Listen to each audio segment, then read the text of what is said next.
What's going on, everyone? Dots here, and today I'm going to bring you guys my beginner gear recommendations guide for new players in Black Desert Online. So in BDO, the type of gear that you get for your character is where a significant portion of your power comes from, and there's a lot of gear options for your character, and it could definitely be confusing for new players to get themselves started. They don't know what to do or what the best options are or where they should start. So that's hopefully where my guide will help you out today and just give you a good path to start on with your BDO gearing journey. Now, I do have a guide on my YouTube channel that discusses gear and stats and how they even work in BDO, and I would recommend giving that video a watch before you watch this. But I just want to also say before we get into this guide that this is just all my opinion. BDO, when it comes to gearing, everyone's got a different opinion on how you should gear and what order you should gear up and when you should get things and what you should get. And I just want to, again, say that this is just my opinion and how I personally recommend a new player gets themselves started with gearing in BDO. So actually kicking this guide off now, the first thing that you're going to want to do when you are leveling up is you're just going to want to do the main quest line. I discussed this in my BDO top 10 tips guide, but I am just going to reiterate it here. You want to do the main quest line at least up through Alta Nova. Now, the reason you want to do that is because throughout your main questline adventures, you're going to get some gear called Naru pieces.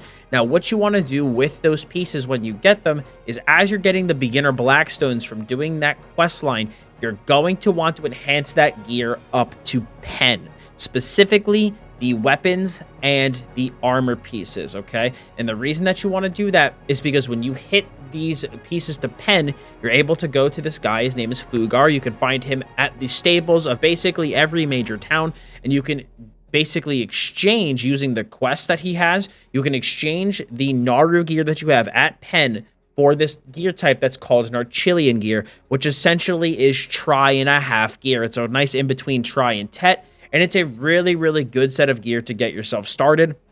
And it's what you're going to want to use for your weapons, both main weapon, sub-weapon, and awakening weapon, as well as your head, chest, boots, and gloves. But one note, though, about the Naru gear is that the awakening weapon does not need to be enhanced to pen. You will simply, from, getting your base awakening weapon from doing the awakening quest, you can go to Fugar and exchange it for the Archilian weapon straight up. You do not have to actually enhance this weapon if you don't want to. So at that point, you'll basically have your weapons and your armor, and you'll really just need your accessories. Now, a really easy way that I recommend getting some accessories is by simply leveling up to level 61. The reason is because throughout the level up rewards, you get a bunch of really solid accessories known as Kaposha accessories. You get a Kaposha ring, earring, belt, and necklace simply from leveling up to 58 to 61. So by being level 61 and just simply doing the main quest up through Alta Nova, which will give you enough Blackstones to 100% improve all of your Naru pieces to pen to get the Archilian, you'll simply have one open ring slot and one open earring slot. Now, you have a couple of options. You can just go onto the MP and purchase some if you want to, but there are some free accessories that are really solid that you can get from quest lines later in the game. The Red Sand Crystal Ring comes from the Valencia main questline, and the Forest Eye Earring comes from the Kama Sylvia main questline. And if you click O and navigate to the main tab, you'll be able to do the Light of Kama Sylv questline, which requires you to be level 58 plus. And then once you are 56 plus, you can also get the Eastern Sands Kingdom Story questline.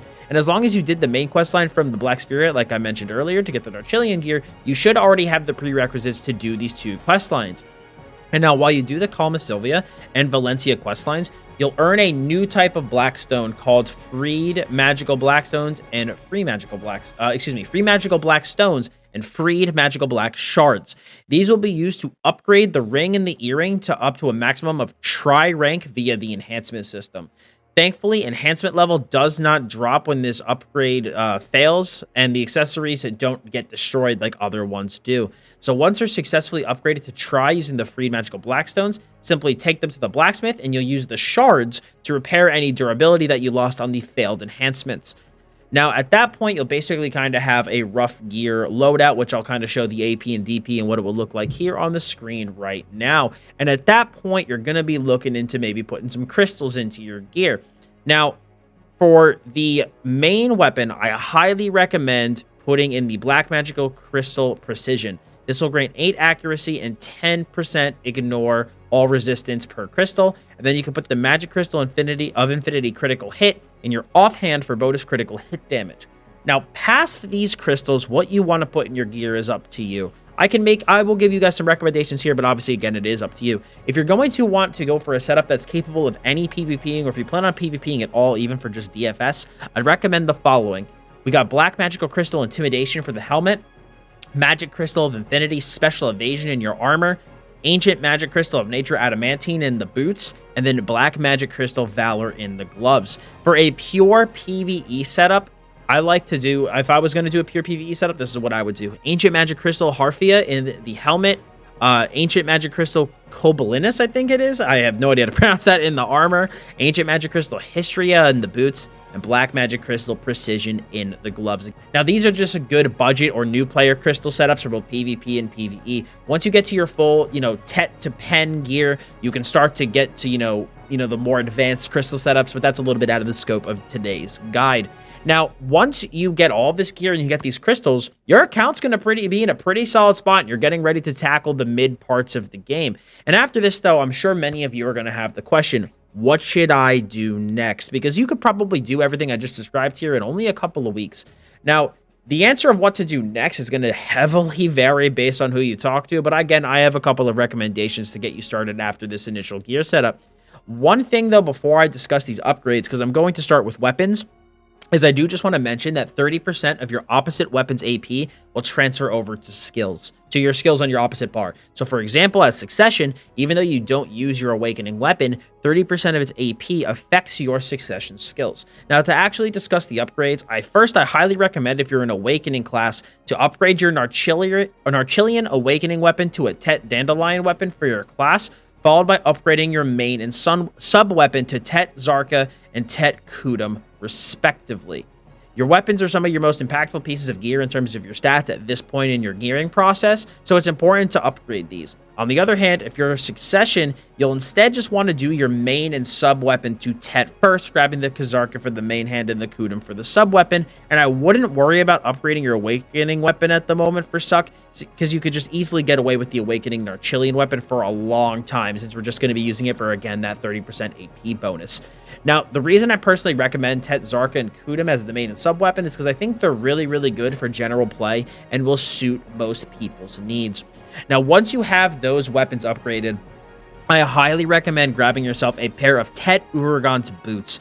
The reason being is that these boots give you a ton of damage reduction, while the Narchilian boots lean a little bit more towards evasion. And with evasion, you need to actually hit certain thresholds for it to be even a little bit useful, and that doesn't come till like the way later stages of the game, when your gear is basically full pen. So you're going to get a lot more mileage out of damage reduction, and therefore the Tet Uragan's boots in terms of defense over the Narchilian boots.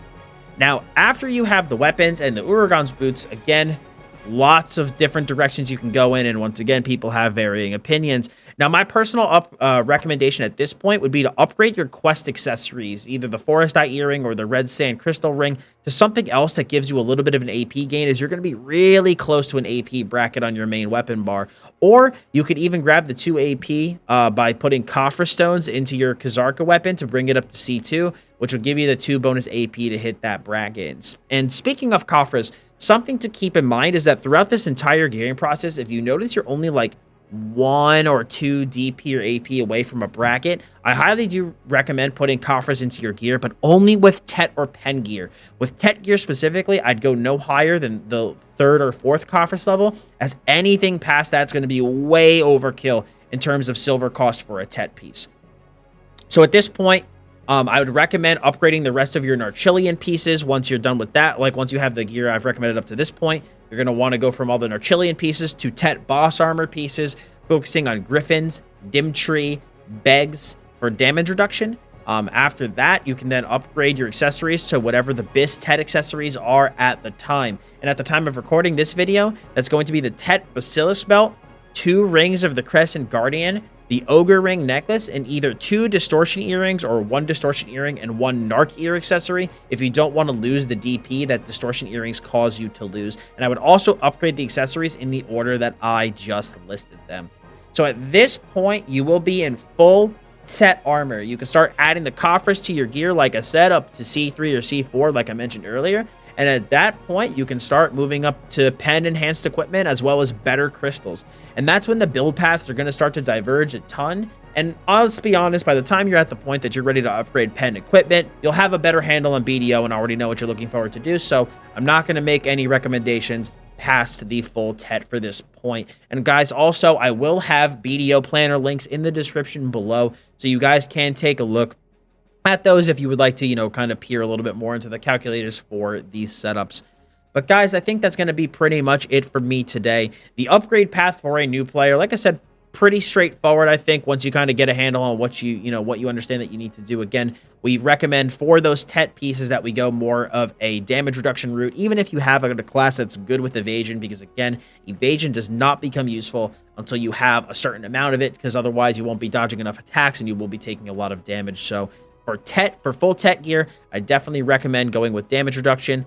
And again, even for some of the accessories, there are some better BIS accessories for when you get up to pen, but for TET, the ones that I recommended I think will be really good for you and will serve you well on your adventures to start grinding up towards that really far off end game gear. But guys, again, I really hope you found this guide helpful, and if you did learn something today, if you have any questions, feel free to leave them below. If you guys want to see more MMORPG content or BDO content, please feel free to hit that sub button as well as the bell to keep those notifications on, as I will be releasing a lot more BDO beginner guides over time. And if you did find this video helpful, I would appreciate it if you left a like on it. And thank you guys so much for stopping by today. I do very much appreciate it. As always, I'm Dots Gaming, and I'll see you all in the next video.